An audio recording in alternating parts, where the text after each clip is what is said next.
Welcome back to Dijji Tutorials. Today we're exploring graph transformations, how equations like y equals sine x2 can be shifted, flipped, or stretched on a graph. By mastering these moves, you'll quickly sketch any quadratic, seeing how each change in the equation transforms its graph. Alright, let's dive into the fascinating world of translations. In the context of graphs and functions, a translation is a way of moving a shape or a curve without rotating or resizing it. Think of it as picking up a drawing and placing it somewhere else on the page, keeping it exactly the same, just in a different location. It's all about sliding the graph, shifting it gracefully either up, down, left, or right. These movements are fundamental to understanding how equations relate to their visual representations. Let's consider an example to make this crystal clear. Take the equation y equals sine x2, 2 plus 3. This might look a bit intimidating at first, but we'll break it down step by step. This equation takes the basic parabola y equals sine x2 and moves it to the right by 2 units along the x-axis, and it also shifts the entire parabola up by 3 units along the y-axis. So we have a combined movement, right and up. The key to understanding horizontal shifts lies in the number inside the parentheses, closely associated with x. This number dictates how much the graph shifts horizontally along the x-axis, influencing its position from left to right. Remember this crucial rule. If you subtract a number inside the parentheses, it means the graph shifts to the right. Conversely, if you add a number inside the parentheses, the graph shifts to the left. It's like a mirror image of what you might expect. Now let's turn our attention to the number outside the parentheses, like the +3 in our example.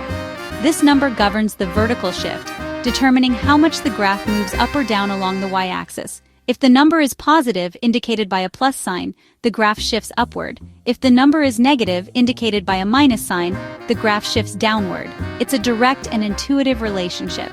So, let's revisit our example. The vertex of the basic parabola y equals sine x2, which is originally located at the origin, 0, 0, now moves to the point 2, 3 after the translation.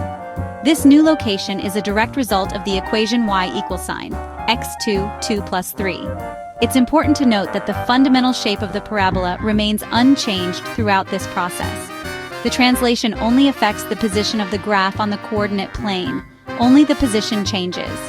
To summarize, always remember this. What's inside the parentheses with x dictates the horizontal shift, but remember it acts in the opposite direction to what you might initially think. Conversely, what's outside the parentheses governs the vertical shift, and this shift occurs in the same direction as the sign indicates.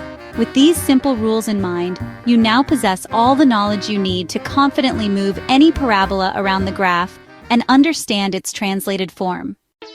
Now, let's delve into reflections. What happens when we reflect a graph? Imagine flipping the graph over the x-axis. This transformation is a reflection, and it dramatically changes the parabola's appearance. It's like looking at its mirror image across that central line. If you see a negative sign in front of the x2 term, like y equals sine x2, you know immediately that something's different.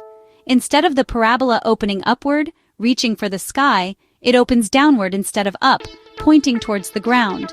Essentially, every y value becomes its opposite, its additive inverse. This transformation turns a smile, a happy upward-facing parabola, into a frown, a sad downward-facing one. The vertex, that crucial turning point, stays put, remaining anchored in its original location, but the entire orientation of the curve flips, reversing its direction in a dramatic visual shift.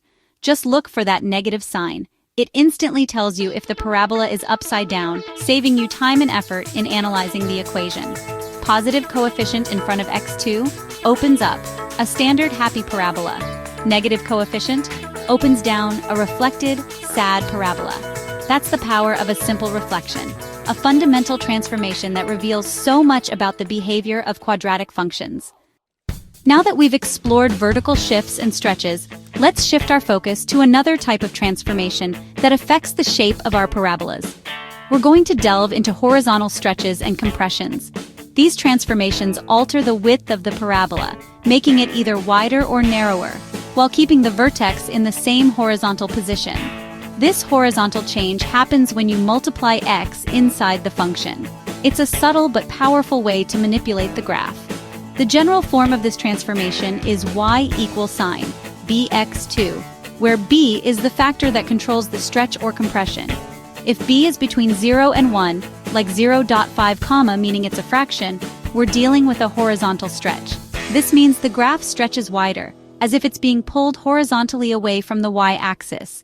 In effect, every x value is multiplied by 1b. This reciprocal relationship is key to understanding how the stretch occurs. Let's consider an example. For y equals sine 0.5x2, the parabola is twice as wide as y equals sine x2. The 0.5 inside the function effectively doubles the x values, resulting in a wider parabola.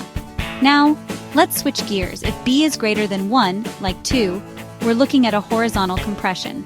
In this case, the graph compresses, becoming narrower as if it's being squeezed horizontally towards the y-axis. Here, x values are multiplied by 1/2, effectively halving them. This halving of x values makes it narrower. For y equals sine 2x2, the parabola is half as wide as the standard y equals sine x2. It's important to note that the y values stay the same throughout these horizontal transformations. The only thing that changes is the width of the parabola, its horizontal spread. Remember this key takeaway. When b is less than 1, meaning it's a fraction, you get a stretch, and when b is greater than 1, you get a compression. This simple rule is a quick way to spot if your parabola is fat, meaning stretched horizontally, or skinny, meaning compressed horizontally. And with that understanding of how the b value affects the width, that's all there is to horizontal expansions and compressions. Let's recap. Translations move the graph, reflections flip it, and stretches or compressions change its width. Inside with x, horizontal shift or stretch; outside, vertical shift, negative in front, the graph flips. Coefficient with x, wider or narrower. Combine these and you can sketch any quadratic fast. Master these transformations and you'll see equations come alive on the graph. Please don't forget to like, share, and subscribe. See you next time.